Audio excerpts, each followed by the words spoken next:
Hello friends, Technique മലയാളത്തിലേക്ക് വീണ്ടും സ്വാഗതം. ഇന്ന് നമ്മൾ പരിചയപ്പെടുത്താൻ പോകുന്ന ഡിവൈസ് വിവോന്റെ V27 സീരീസിലെ രണ്ട് ഡിവൈസസിൽ ഒരെണ്ണമാണ് വിവോ V27 ആണ്. വിവോ V27 സീരീസിൽ വിവോ V27 Pro ഉണ്ടായിരുന്നു. അത് മാർച്ച് ആദ്യത്തെ ആഴ്ച ഇറങ്ങിയിരുന്നു. ഇപ്പോൾ ഉള്ളത് വിവോ V27 ആണ്. ഈ രണ്ട് ഡിവൈസും തമ്മിൽ ഒരേ ഒരു ഡിഫറൻസേ ഉള്ളൂ. Dimensity 7200 ആണ് വിവോ V27 ഉള്ളത്. പ്രോയിൽ Dimensity 8200 ആണ്. ഇതേ ഒരു ഡിഫറൻസ് ഉള്ളൂ. ബാക്കി എല്ലാം കൊണ്ട് തന്നെ സെയിം ആണ്. ഇതിനകത്ത് 50 മെഗാപിക്സൽ പ്രൈമറി ക്യാമറയാണ്. സോണി IMX 766V കസ്റ്റം സെൻസറാണ് വരുന്നത്. അതേപോലെ 50 മെഗാപിക്സൽ സെൽഫി ക്യാമറയാണ് കൊടുത്തിരിക്കുന്നത്. അപ്പോൾ വിവോ V27 നമുക്കൊന്ന് അൺബോക്സ് ചെയ്യാം. അത് കഴിഞ്ഞ് ബാക്കിയുള്ള ഡീറ്റെയിൽസിലേക്ക് വരാം. അപ്പോൾ Vivo V27 എഴുതിയാണ് 8GB RAM 128GB storage. ഇതിൻ്റെ പ്രൈസും കൂടെ പറയാം. 8GB 128GBക്ക് 32,999. അതേപോലെ 12GB 256GB സ്റ്റോറേജ് വേരിയൻ്റ് ഉണ്ട്. അതിന് വരുന്നത് 36,999. സാർ വാല്യൂ ആണ് 1.24 ഹെഡും 1.1 ബോഡി സാറുമാണ് വരുന്നത്. 5G നെറ്റ്വർക്ക്സ് എല്ലാം തന്നെ സപ്പോർട്ടഡ് ആണ്. ഇന്ത്യയിൽ അവൈലബിൾ ആയ 5G നെറ്റ്വർക്ക്സ് എല്ലാം തന്നെ. മാജിക് ബ്ലൂ എന്ന് പറയുന്ന കളറാണ്. ഈ കളർ ചേഞ്ചിങ് പാനലുണ്ട്. ഞാൻ അതിനെക്കുറിച്ച് അൺബോക്സ് ചെയ്യുമ്പോൾ പറയാം. ബാക്ക് പാനലിൽ കളർ ചേഞ്ചിങ് ആണ്. ഇത് ഒരു പുതിയ ടെക്നോളജി അല്ല. വിവോ മുമ്പും ഇതിനകത്ത് അവരെ ഫോൺസിൽ കൊണ്ടുവന്നിട്ടുണ്ട്. ഇപ്പോൾ നമുക്ക് ബോക്സും തുറക്കാം. ബോക്സ് തുറക്കുമ്പോൾ തന്നെ ഫോൺ നമുക്ക് കാണാം. ഇതൊന്ന് മാറ്റി വയ്ക്കാം. ഇവിടെ നമുക്ക് കിട്ടുന്നത് ഒരു കേസാണ്. ഒരു കസ്റ്റം കേസാണ്. അതുകൊണ്ടില്ലേ നമുക്ക് ഇവിടെ ഒരു കട്ടൊക്കെ ഉണ്ട്. നല്ലൊരു TPU കേസാണ് വരുന്നത്. പിന്നെ നമുക്കിവിടെ മാനുവൽ ആൻഡ് വാറൻറ്റി ഇൻഫർമേഷനാണ്. ക്വിക്ക് സ്റ്റാർട്ട് ഗൈഡാണ് വരുന്നത്. ക്വിക്ക് സ്റ്റാർട്ട് ഗൈഡിൽ വീണ്ടും തന്നെ നമുക്ക് സിം ട്രേ കാണാം. ബാക്കി ഡീറ്റെയിൽസ് ഒന്നും തന്നെ ഇല്ല ഇവിടെ. നമുക്കൊരു കേബിളാണ് കിട്ടുന്നത്. USB Type-C ചാർജിങ് കേബിളാണ്. ഒരു സിം ഇജക്റ്റർ പിന്ന് കാണാം. ഒരു കസ്റ്റം ഷേപ്പിലൊക്കെയാണ് സിം ഇജക്റ്റർ പിന്ന് കൊടുത്തിരിക്കുന്നത്. പിന്നെ നമുക്കൊരു അഡാപ്റ്ററാണ്. ഇതിനകത്ത് 66 വാട്ട് ഫ്ലാഷ് ചാർജാണ് വരുന്നത്. 11 വോൾട്ട് 6 ആംപിയർ 66 വാട്ട് അഡാപ്റ്ററാണ് ഇത് സപ്പോർട്ട് ചെയ്തിരിക്കുന്നത്. അപ്പോൾ ഇത്രയാണ് ബോക്സിനകത്ത് വരുന്നത്. ഇത് നമുക്ക് ഡിവൈസ് ഒന്ന് ബൂട്ട് ചെയ്യാം. അപ്പോൾ ഇതാണ് Vivo V27. Vivo V27 Pro പോലെ തന്നെയാണ് വരുന്നത്. ഇവിടെ OIS ക്യാമറയാണ് വരുന്നത്. ഇവിടെ നമുക്കൊരു LED ഫ്ലാഷ് കാണാം. അതേപോലെ ട്രിപ്പിൾ ക്യാമറ സെറ്റപ്പാണ്. Primary 50 megapixel camera, 8 megapixel ultra വൈഡും അതേപോലെ 2 മെഗാപിക്സൽ മാക്രോ സെൻസറുമാണ് വരുന്നത്. പിന്നെ ഇവിടെ ഇതാണ് കളർ ചേഞ്ചിങ് ബാക്ക് പാനൽ.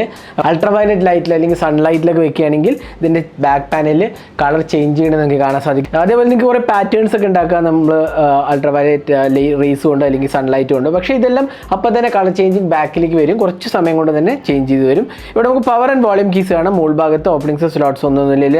പിന്നെ ഇവിടെ ലെഫ്റ്റ് സൈഡിൽ ഓപ്പണിങ്സ് സ്ലോട്ട്സ് ഇല്ല. താഴത്ത് നമുക്ക് USB Type-C പോർട്ട്, സിം ട്രേയും അതേപോലെ സ്പീക്കർ യൂണിറ്റും കാണാം. പിന്നെ ഇൻ ഡിസ്പ്ലേ ഫിംഗർ പ്രിൻറ്റ് സ്കാനറാണ് വരുന്നത്. കേർവ്ഡ് ഡിസ്പ്ലേന് രണ്ട് സൈഡിലും കണ്ടില്ലേ, കേർവ്ഡ് ഡിവൈസാണ്. വെറും 7.4 mm ഇൻ തിക്നെസ് ഉള്ളൂ. വളരെ സ്ലിം ഡിവൈസാണ്. അതേപോലെ ജസ്റ്റ് 180 grams വരുന്നുള്ളൂ തിക്നെസ്, വെയിറ്റ്. അതുകൊണ്ട് തന്നെ എക്സ്ട്രീംലി ലൈറ്റ് വെയ്റ്റ് ഡിവൈസാണ് നമുക്ക് ഡെഫിനറ്റ്ലി പറയാം. അപ്പോൾ നല്ല ഒരു ഇൻഹാൻഡ് ഫീലാണ് നമുക്ക് കിട്ടുന്നത്. വളരെ സ്ലിം ഫോം ഫാക്ടറാണ്. അതേപോലെ തന്നെ നമുക്ക് ലൈറ്റ് വെയ്റ്റ് ഡിവൈസാണ് ഇതെന്ന് പറയാം. നമുക്ക് ഫോൺ ഒന്ന് ബൂട്ട് ചെയ്യാം. അപ്പോൾ ഞാൻ ഫോൺ ബൂട്ട് ചെയ്തിരിക്കുകയാണ്. ഇതാണ് ഡിസ്പ്ലേ നമുക്ക് കിട്ടുന്നത്. ഒരു ഫുൾ HD AMOLED ഡിസ്പ്ലേ ആണ്. 120 Hz റിഫ്രഷ് റേറ്റ് ആണ്. HDR10+ 10-bit AMOLED പാനലാണ്. അപ്പോൾ അതുകൊണ്ട് തന്നെ നല്ല ഒരു പാനലാണ് ഡെഫിനറ്റ്ലി പറയാം. നല്ലൊരു ബ്രൈറ്റ്നസ് ലെവൽസും അതേപോലെ ടച്ച് റെസ്പോൺസും നമുക്ക് എല്ലാം കൊണ്ട് തന്നെ എനിക്ക് തോന്നുന്നു നല്ലൊരു ബ്രൈറ്റ് പാനലാണ്. കംപ്ലയിൻസ് ഒന്നും തന്നെ ഇല്ല. നല്ല സ്മൂത്ത് റെസ്പോൺസ് ടൈമാണ്. പിന്നെ നമുക്ക് ഇവിടെ പോയി കഴിഞ്ഞാൽ ഡിസ്പ്ലേ സെറ്റിങ്സിൽ പോയി കഴിഞ്ഞാൽ നമുക്ക് ഇതിൻ്റെ ബാക്കിയുള്ള ആസ്പെക്ട്സും കൂടെ ഞാൻ കാണിച്ചു തരാം. ഡിസ്പ്ലേ ബ്രൈറ്റ്നസ്, അതേപോലെ screen refresh rate, smart switch അല്ലെങ്കിൽ നമുക്ക് 120 Hz റിഫ്രഷ് റേറ്റ് വയ്ക്കാം. പിന്നെ ഡാർക്ക് തീം, അതേപോലെ ബാക്കിയുള്ള ഓപ്ഷൻസ് നമുക്ക് ഇവിടെ കിട്ടുന്നുണ്ട്. ഡൈനാമിക് എഫക്ട്സ്, പേഴ്സണലൈസ് ചെയ്ത ഒരുപാട് എഫക്ട്സ് നമുക്ക് ഇൻക്ലൂഡാണ്. ഹോം സ്ക്രീൻ ട്രാൻസിഷൻ, അതേപോലെ ambient light effects, USB charging animation, finger print icon animation, ഇങ്ങനത്തെ ഒരുപാട് ഫീച്ചേഴ്സ് നമുക്ക് ഇതിനകത്ത് കിട്ടുന്നുണ്ട്. പിന്നെ നമുക്ക് റെഗുലറായി കിട്ടുന്ന എല്ലാ ഓപ്ഷൻസും നമുക്ക് ഇവിടെ കിട്ടുന്നുണ്ട്. അപ്പം നല്ലൊരു ഡിസ്പ്ലേ ക്വാളിറ്റി ഞാൻ ഡെഫിനറ്റ്ലി പറയാം. നല്ല ബ്രൈറ്റ് ആൻഡ് വിവിഡ് പാനൽ. അതേപോലെ തന്നെ നമുക്ക് നല്ലൊരു വ്യൂയിങ് എക്സ്പീരിയൻസ് ആണ് വരുന്നത്. പ്രത്യേകിച്ച് മൂവീസൊക്കെ വാച്ച് ചെയ്യാൻ നല്ല ഒരു പാനലായിട്ടാണ് എനിക്ക് തോന്നിയത്. അപ്പോൾ ഇൻഹാൻഡ് ഫീലും ഡിസ്പ്ലേ ക്വാളിറ്റി നല്ലതാണ്. ഇനി സോഫ്റ്റ്വെയറിലേക്ക് പോകാം. നമുക്കിവിടെ കിട്ടുന്ന ഫൺ ടച്ച് OS ആണ്. നമുക്കറിയാം വിവോൻ്റെ എല്ലാ ഫോൺസിലും ഫൺ ടച്ച് OS ആണ്. ഇവർ Android 13 ഉണ്ട്. അത് നല്ല ആസ്പെക്റ്റ് ആണ്. 8GB + 8GB എക്സ്പാൻഡബിൾ റാം ഉണ്ട്. 2.8 GHz Dimensity 7200 ചിപ്പാണ്. 13 ആൻഡ്രോയിഡ് വേർഷനാണ് വരുന്നത്. അപ്പോൾ ഫൺ ടച്ച് OS എനിക്ക് കുഴപ്പമില്ലെന്ന് തോന്നുന്നു. എങ്കിലും ഒരുപാട് ബ്ലോട്ട്വെയർസ് ഉണ്ട് ഇതിനകത്തും. കണ്ടില്ലേ, ഒരുപാട് ബ്ലോട്ട്വെയർസ് ഇൻക്ലൂഡഡ് ആണ്. ഫോൺ പേ, നെറ്റ്ഫ്ലിക്സ്, സ്പോട്ടിഫൈ, അങ്ങനെ ഒരുപാട് ഇൻസ്റ്റാൾഡ് ആണ്. ലിങ്ക്ഡിൻ, കുറച്ച് ആപ്സ് ഡെഫിനറ്റ്ലി ഉണ്ട്, കുറച്ച് കുറയ്ക്കാമായിരുന്നു. ഇപ്പോൾ എനിക്ക് തോന്നുന്നു കുറച്ച് കുറച്ചിട്ടുണ്ട്, എങ്കിലും ഒരുപാട് ആപ്സും ഗെയിംസും ഇൻസ്റ്റാൾഡ് ആണ്. ബാക്കി എനിക്ക് തോന്നുന്നു UI എക്സ്പീരിയൻസ് നല്ലതാണ്. നോട്ടിഫിക്കേഷൻ ഓഗിൾസ് എടുത്താലും എനിക്ക് തോന്നുന്നു കുഴപ്പമില്ലാത്ത നല്ലൊരു UI എക്സ്പീരിയൻസ് ആണ്. പിന്നെ വിവോൻ്റെ ഒരു ഗുണം എന്താ വെച്ചാൽ ടൈമിലി അപ്ഡേറ്റ്സ് പ്രൊവൈഡ് ചെയ്യുന്നതാണ് വിവോൻ്റെ ഒരു പ്രത്യേകത. അവരെല്ലാ ഫോൺസും, ഈവൻ ഐക്കോ ആണെങ്കിലും വിവോ ആണെങ്കിലും അവരേറ്റവും എല്ലാ പ്രീമിയം ഫോൺസിലും തന്നെ പെട്ടെന്ന് തന്നെ ആൻഡ്രോയിഡ് അപ്ഡേറ്റ്സ് കൊടുത്തായിരുന്നു. അപ്പോൾ അതൊരു നല്ല ആസ്പെക്റ്റ് ആയിട്ട് നമുക്ക് ഡെഫിനറ്റ്ലി പറയാം. അപ്പോൾ സോഫ്റ്റ്വെയർ എക്സ്പീരിയൻസ് കുഴപ്പമില്ല. 8GB റാമും 12GB റാമും വരുന്നുണ്ട്. അതേപോലെ 128 256GB സ്റ്റോറേജുമാണ് വരുന്നത്. ഇനി നമുക്ക് ക്യാമറാസിലോട്ട് പോകാം. ഞാൻ നേരത്തെ പറഞ്ഞ പോലെ ഒരു കസ്റ്റം 50 മെഗാപിക്സൽ സെൻസറാണ് സോണി IMX766V ആണ് വരുന്നത്. ഒരു 8 മെഗാപിക്സൽ അൾട്രാ വൈഡും ഒരു 2 മെഗാപിക്സൽ മാക്രോ സെൻസറുമാണ് വരുന്നത്. ഫ്രണ്ടിൽ നമുക്ക് കിട്ടുന്ന ഒരു സെൽഫി ക്യാമറയാണ്. ഇനി നമുക്ക് ക്യാമറ UI നോക്കാം. അപ്പോൾ നമ്മൾ ക്യാമറ എടുത്തു കഴിഞ്ഞാൽ തന്നെ നമുക്ക് റെഗുലർ കിട്ടുന്ന എല്ലാ ഓപ്ഷൻസും ഉണ്ട്. ഇവിടെ കണ്ടില്ലേ, നാച്ചുറൽ കളർ വേണമെങ്കിൽ എടുക്കാം, അല്ലെങ്കിൽ നമുക്ക് റെഗുലറായി കിട്ടുന്ന ഓപ്ഷൻസ് വേണമെങ്കിൽ എടുക്കാം. പിന്നെ നമുക്ക് മാക്രോ മോഡ് ഉണ്ട്, സൂപ്പർ മാക്രോ മോഡ്. അതേപോലെ പിന്നെ നമുക്ക് വീഡിയോ റെക്കോർഡിംഗ് പോയി കഴിഞ്ഞാൽ നമുക്ക് ജസ്റ്റ് ഒന്ന് വീഡിയോ റെക്കോർഡിങ്ങിൻ്റെ ഓപ്ഷൻസ് കൂടെ നോക്കാം. 4K അവൈലബിൾ ആണ്. 4K 60 FPS ഇല്ല, 4K 30 FPS ഉള്ളൂ. 1080p 60 FPS ഇൻക്ലൂഡഡ് ആണ്. പിന്നെ മൈക്രോ മൂവി എന്ന് പറഞ്ഞ ഒരു ഓപ്ഷൻ കൂടി ഉണ്ട്. പിന്നെ മോറിൽ പോയി കഴിഞ്ഞാൽ നമുക്ക് സ്ലോ മോഷൻ, ഡ്യുവൽ വ്യൂ, അങ്ങനത്തെ എല്ലാ ഓപ്ഷൻസ് തന്നെ കാണാം. സെൽഫി ക്യാമറയുടെ പ്രത്യേകത 50 മെഗാപിക്സൽ സെൽഫി ക്യാമറയാണ്.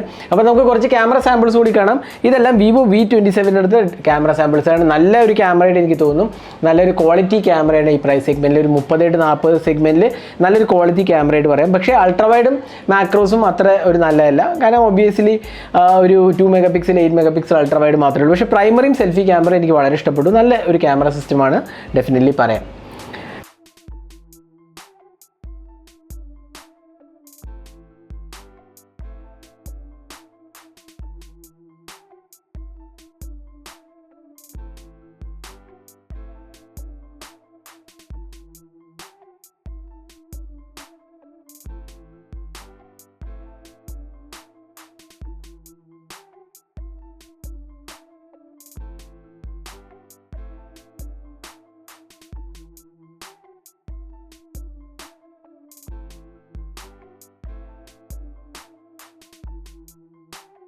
ഇതിനകത്ത് വരുന്ന 4600 mAh കപ്പാസിറ്റി ബാറ്ററിയും 66 വാട്ട് ചാർജിങ് ആണ് വരുന്നത്. അപ്പോൾ എനിക്ക് തോന്നുന്നു ഒരു ദിവസമൊക്കെ ഈസിലി ലാസ്റ്റ് ചെയ്യേണ്ടതാണ്. അത്യാവശ്യം കുഴപ്പമില്ലാത്ത ബാറ്ററി ലൈഫ് നമുക്ക് എക്സ്പെക്ട് ചെയ്യാം. 66 വാട്ട് ചാർജിങ് ആണ്. പ്രോബ്ലി ഈ സെഗ്മെൻറ്റിൽ എനിക്കൊന്നും കുഴപ്പമില്ല. 120 വാട്ടൊക്കെ ഉണ്ട് ഈ പ്രൈസ് സെഗ്മെൻറ്റിൽ. എങ്കിലും 66 വാട്ട് 50 മിനിറ്റ്സിൽ എനിക്ക് തോന്നുന്നു 50% 19 മിനിറ്റ്സിൽ ചാർജ് ആവുന്നുള്ളതാണ് ഇതിൻ്റെ പ്രത്യേകത. അപ്പോൾ എനിക്ക് തോന്നുന്നു ബാറ്ററി ലൈഫും കുഴപ്പമില്ലാത്ത രീതിയിൽ നമുക്ക് എക്സ്പെക്ട് ചെയ്യാവുന്നതാണ്. അപ്പോൾ ഇതായിരുന്നു Vivo V27 ഒരു അൺബോക്സിങ് ഹാൻഡ്സ് ഓൺ വീഡിയോ. അപ്പോൾ ഓവറോൾ എനിക്ക് ഈ ഡിവൈസിൻ്റെ ഇഷ്ടപ്പെട്ട കാര്യങ്ങൾ ഇതിൻ്റെ ഡിസൈൻ നല്ലതാണ്, നല്ലൊരു ഡിസൈനാണ്. പിന്നെ വളരെ സ്ലിം ആൻഡ് ലൈറ്റ് വെയ്റ്റ് ഡിസൈനാണ് ഡിവൈസാണ്. പിന്നെ നല്ല ക്യാമറാസാണ്, സോഫ്റ്റ്വെയർ എക്സ്പീരിയൻസ് കൊള്ളാം, അത്യാവശ്യം നല്ല ഡിസ്പ്ലേ ആണ്. പിന്നെ Dimensity 7200 ചിപ്പ് എന്ന് പറഞ്ഞാൽ നല്ല ഒരു ചിപ്പാണ്, നല്ലൊരു മിഡ് റേഞ്ച് പവർഫുൾ ചിപ്പാണ്. അപ്പോൾ അതുകൊണ്ട് തന്നെ എനിക്ക് തോന്നുന്നു കുഴപ്പമില്ലാത്ത ഒരു ഡിവൈസായിട്ട് എനിക്ക് തോന്നി. അപ്പോൾ നിങ്ങൾക്ക് ഈ ഡിവൈസിൻ്റെ പ്രൈസിങ് എന്ത് തോന്നുന്നു? 32,999 രൂപയ്ക്ക് ഈ ഡിവൈസ് വേർത്താണോ ഇല്ലയോ എന്നുള്ളത് നിങ്ങൾക്ക് കമൻറ്റ് സെക്ഷനിൽ പോസ്റ്റ് ചെയ്യാവുന്നതാണ്. അപ്പോൾ ഇതായിരുന്നു Vivo V27 unboxing hands on video. ഈ വീഡിയോ നിങ്ങൾക്ക് ഇഷ്ടപ്പെടുന്നതായിരിക്കും. കൂടുതൽ വീഡിയോസിനായി ചാനൽ സബ്സ്ക്രൈബ് ചെയ്യുക. സബ്സ്ക്രൈബിനൊപ്പം തന്നെ ബെൽ ഐക്കൺ ക്ലിക്ക് ചെയ്യുമ്പോൾ നിങ്ങൾക്ക് എല്ലാ വീഡിയോസിൻ്റെയും നോട്ടിഫിക്കേഷൻ കൂടെ ലഭിക്കുന്നതാണ്. അപ്പോൾ thanks for watching. Hope to see in our next video. Have a great day.